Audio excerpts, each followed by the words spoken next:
this is where we're at. Specifically, chapter whatever, A Thief in the Night, I think. Maybe. Yeah, it's A Thief in the Night. I had mentioned at one point, I think it was on the doorstep, I was like, yeah, this chapter is so short, it like cuts off mid-sentence. I think this is actually the shortest chapter.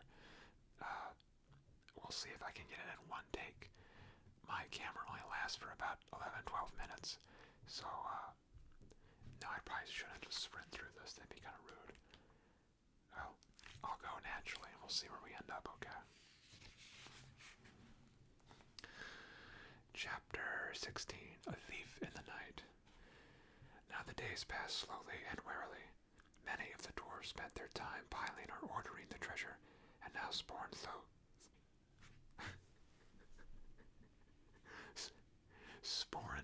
of the Thorin spoke. Sorry, I have dyslexia, or as I like to say, lastixia, and especially at night, it really is like a pain to read this sometimes.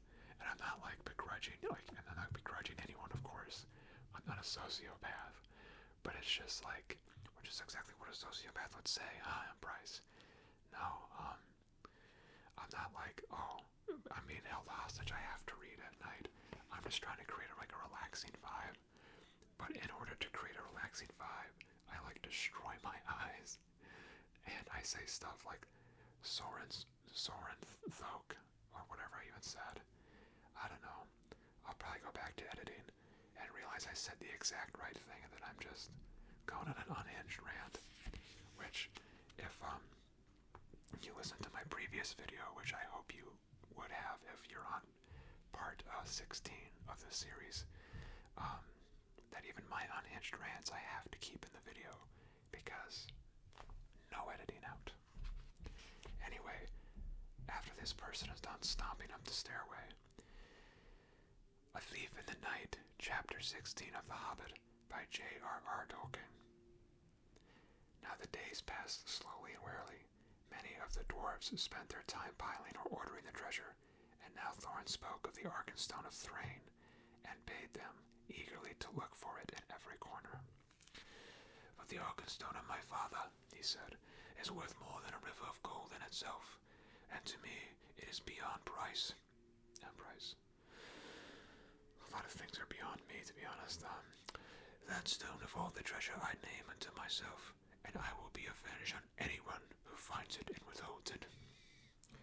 Bilbo heard these words, and he grew afraid, wondering what would happen if the stone was found, wrapped in an old bundle of tattered ottomans that he used as a pillow. All the same, he did not speak of it, for as the weariness of the days grew heavier, the beginnings of a plan had come into his little head.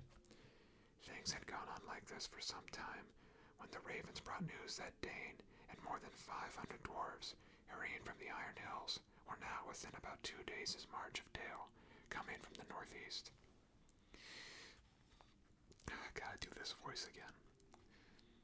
But they cannot reach the mountain unmarked, said Roag, and I fear them lest the battle of the valley.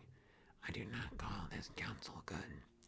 Though they are a grim folk, they are not likely to overcome the host that besets you, and even if they did so, what will you gain? Winter and snow is hastening behind them. How shall you be fed without the friendship and goodwill that lands about you? The treasure is likely to be your death, though the dragon is no more. But Thorin was not moved. Winter and snow will bite both men and elves, he said, and they may find their dwellings in the ground in the ways grievous to bear. With my friends behind them, and winter upon them, they will perhaps be in softer mood to parley with.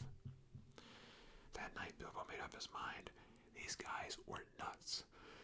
The sky was black, and that's not in the book. I said that, I was like, that's, that may actually be something Tolkien have written. He did have a sense of humor. The sky was black and moonless. As soon as it was full, he went to a corner of an inner chamber just within the gate, and drew from his bundle a rope, and also the Arkenstone wrapped in a rag. Then he climbed to the top of the wall. Only Bomber was there, for it was his turn to watch, and the dwarves kept only one watchman at a time. It is mighty cold, said Bomber. I wish we could have a fire up here as they have in the camp. It is warm enough up inside, said Bilbo. I dare say, but I am bound here till midnight, grumbled the fat dwarf. A sorry business altogether. Not that I venture to disagree with Thorin. May his beard grow ever longer. Yet he was ever a dwarf with a stiff neck. Not as stiff as my legs, said Bilbo. I am tired of stairs and stone passages. I would give a good deal for the feel of grass on my toes. I would give a good deal for the feet of a strong drink in my throat. I don't know what voice I'm doing for Bomber. I don't know why I've ascribed a voice to him after 16 parts, and I haven't before. I'm just going to go back to normal. I would give a good deal for the feel of a strong drink in my throat, and for a soft bed, soon after a good supper, said Bomber. I can't give you those while the siege is going on, but it is long since I watched, and I will take your turn for you, if you like. There is no sleep for me tonight. You are a good fellow, Mr. Baggins, and I will take your offer kindly, if there should be anything to note. Rouse me first, mind you. I will lie in the inner chamber to the left, not far away. Off you go, said Bilbo. I will wake you up at midnight, and you can wake the next watchman. As soon as Bomber had gone, Bilbo put on his ring, fastened his rope, slipped down over the wall, and was gone. He had about 5 hours before him. Bomber would sleep. He could sleep at any time, and ever since the adventure in the forest, he was always trying to recapture the beautiful dreams he had then. And all the others were busy with Thorin. It was unlikely that any, even Failure Keeley, would come out on the wall until it was their turn. It was very dark, and the road, after a while, when he left the newly made path and climbed down towards the lower course of the stream, was strange to him. At last he came to the bend where he had to cross the water, if he was to make for the camp, as he wished. The bed of the stream was there, shallow but already broad, and fording it in the dark was not easy for his little hobbit. He was nearly across when he missed his footing on a round stone, and fell into the cold water with a splash. He had barely scrambled out of the far bank, shivering and spluttering, when up came elves in the gloom with bright lanterns and searched for the cause of the noise. That was no fish, said one. There is a spy about. Hide your lights. They will help you more than us. It is that queer little creature that is said to be their servant. Servant indeed, snorted Bilbo, and in the middle of his snort he sneezed loudly, and the elves immediately gathered towards the sound. Let's have a light, he said. I am here. They gotta get better with these. If you watched my last video, you have maybe we're going tangents nonstop until the end. There's a bit of a frustration with how characters' speech is written in this, at least for a reader's perspective. Anyway, let's have a light, he said. I am here if you want me. And he slipped off his ring and popped from behind a rock. Bilbo, that is. They seized him quickly, in spite of their surprise. Who are you? Are you the dwarves' Hobbit? What are you doing? How did you get so far past our sentinels? How did you get so far past our sentinels? They asked one after another. I am Mr. Bilbo Baggins, he answered, companion of Thorin, if you want to know. I know your king well by sight, though perhaps he doesn't know me to look at it. But Bard will remember me, and it is Bard I particularly want to see. Indeed, they said. And what may be your business? Whatever it is, it's my own, my good elves. But if you wish ever to get back to your own woods from this cold, cheerless place, he answered, shivering, you will take me along. You will take me along quick to a fire, where I can dry, and then you will let me speak to your chiefs as quick as may be. I have only an hour or two to spare. That is how it came about that some 2 hours after his escape from the gate, Bilbo was sitting beside a warm fire in front of a large tent, and there sat two, gazing curiously at him, both the Elven King and Bard. A hobbit in elvish armor, partly wrapped in an old blanket, was something new to them. Really, Bilbo was saying in his best business manner, things are impossible. Personally, I am tired of the whole affair. I wish I was back in the West in my own home, where folk are more reasonable, But I have an interest in this matter, 1/14th share. To be precise, according to a letter which, fortunately, I believe I have kept. He drew from a pocket in his old jacket, which he still wore over his mail, crumpled and much folded, Thorin's letter that had been put under the clock on his mantelpiece in May. A share in the profits, mind you, he went on. I am aware of that. Personally, I am only too ready to consider all your claims carefully and deduct what is right from the total before putting in my own claim. However, you don't know the Thorin Oakenshield as well as I do now. I assure you, he is quite ready to sit on a heap of gold and starve, as long as you sit here. Well, let him, said Bard. Such a fool deserves to starve. Quite so, said Bilbo. I see your point of view. At the same time, winter is coming on fast. Before long you will be having snow and whatnot, and supplies will be difficult, even for elves, I imagine. Also, there will be other difficulties. You have not heard of Dane and the dwarves of the Iron Hills. We have a long time ago, but what has he got to do with us? Asked the king.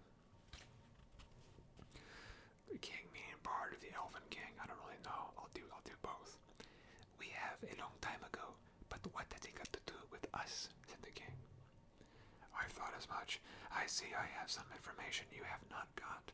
Dane, I may tell you, is now less than 2 days' march off, and has at least 500 grim dwarves with him. A good many of them have had experience in the dreadful dwarf and goblin wars, of which you have no doubt heard.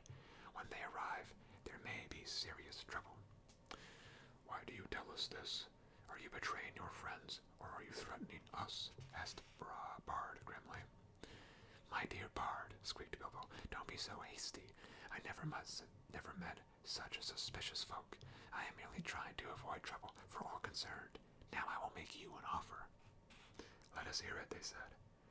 You may see it. It is this. And he drew forth the Arkenstone and threw away the wrapping. The Elven king himself, whose eyes were used to things of wonder and beauty, stood up in amazement. Even Bard gazed marveling at it in silence. It was as if a globe had been filled with moonlight and hung before them in a net woven of the glint of frosty stars.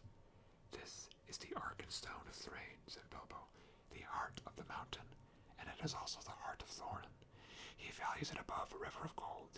I give it to you. It will aid you in your bargaining.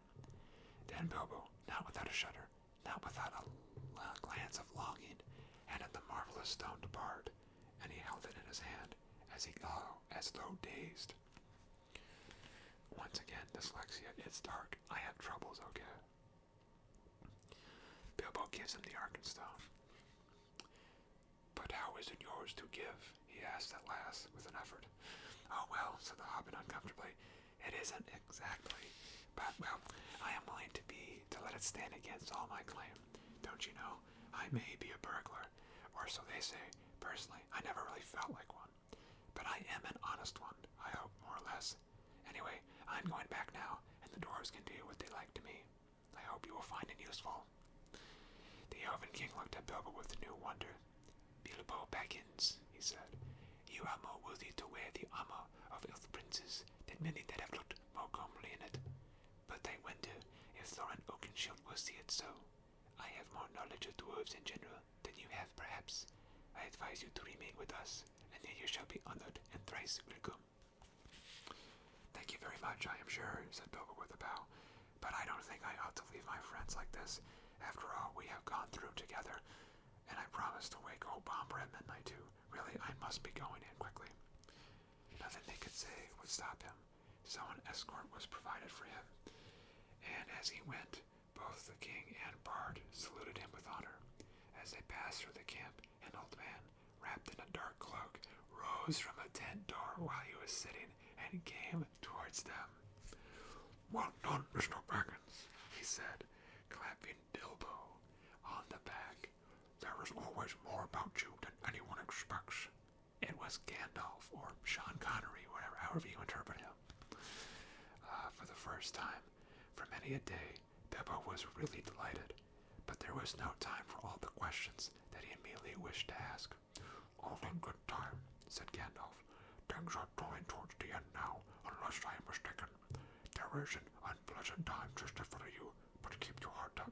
You may come through it all right. There is news brewing that even the ravens have not heard. Good night. Puzzled but jeered, Bilbo hurried on. He was guided to a safe ford and set across dry, and then he said farewell to the elves and climbed carefully back towards the gate. Great weariness began to come over him, but it was well before midnight when he clambered up the rope again, and it was still where he had left it. He untied it and hid it, and then he sat down on the wall and wondered anxiously what would happen next. At midnight he woke up Bumper, and then in turn rolled himself up in his corner, without listening to the old dwarf's thanks, which he felt he had hardly earned. He was soon fast asleep, forgetting all his worries until the morning. As a matter of fact, he was dreaming of eggs and bacon. It's funny that Gandalf just reappears. Very, very good.